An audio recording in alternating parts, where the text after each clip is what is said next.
Yeah, first of all, I'd like to say thank you very much, Dan. Well said.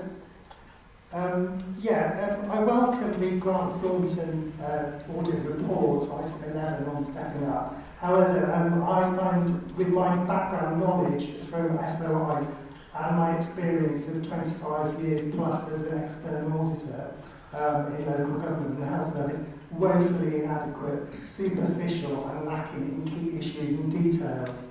There's absolutely no mention of the risks of fraud, corruption and cronyism that the Stepping Up programme presented. There was no business case. This led to £600,000 case spend by Bristol City Council alone. Councillor Craig introduced Christine Bamford to the very first HR meeting back in 2016, offering pro bono support to help with the staff survey.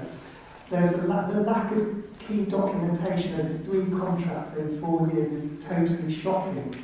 I'd like to quote from a local counter-fraud service document from the NHS. The use of pilot projects. Pilots can be used to circumvent procurement regulations and are a way to introduce a supplier into an organisation. Once this happens, contract creep can develop and the supplier's position in the body becomes stronger. The use of pilots should be examined by auditors. I don't think that's been done, especially where it results in high-value work being awarded to the supplier involved. So that's exactly what happened at Stepping Up. There was no business case. There was poor contract management, constant overspend, projects started without any knowledge of finance staff at Bristol City Council. There were constant threats of reputational difficulties if the programme didn't go ahead. It's effective to I was listening to Radio 4 this morning about scams. They put pressure on you, they put pressure on your reputation. And also there's the sunk cost fallacy where once people are sucked into these things, they think, oh well, I better go ahead now and just approve the next one. There was a change control notice for £197,000 which related to a misunderstanding of the contract, which on the face of it looks like underbidding by the supplier. Underbidding is a serious problem in terms of fraud and corruption. There was a total lack of leadership from senior officers. The only person accepted that I can see was Denise Murray, who seemed to be fighting against the tide of enablement.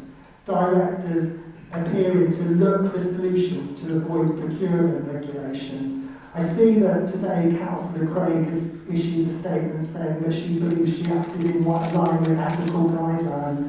It's hardly surprising that she might be confused about ethics given the lack of member code scrutiny. And when we made complaints about Councillor Craig and her tweets to people, the monitoring officer and the head of legal took 5 months to even decide that my complaint wasn't valid, and then told me that I was politically motivated.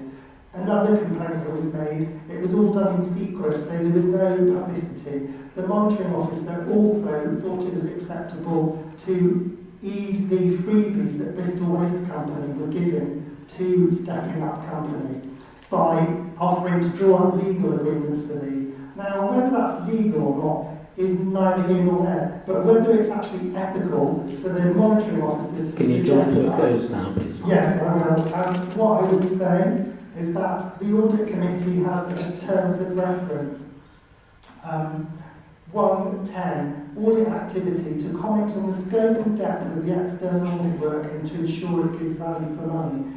Why did it take Grant Thornton a year after I wrote to them to do any work at all? First of all, they told me there was nothing wrong.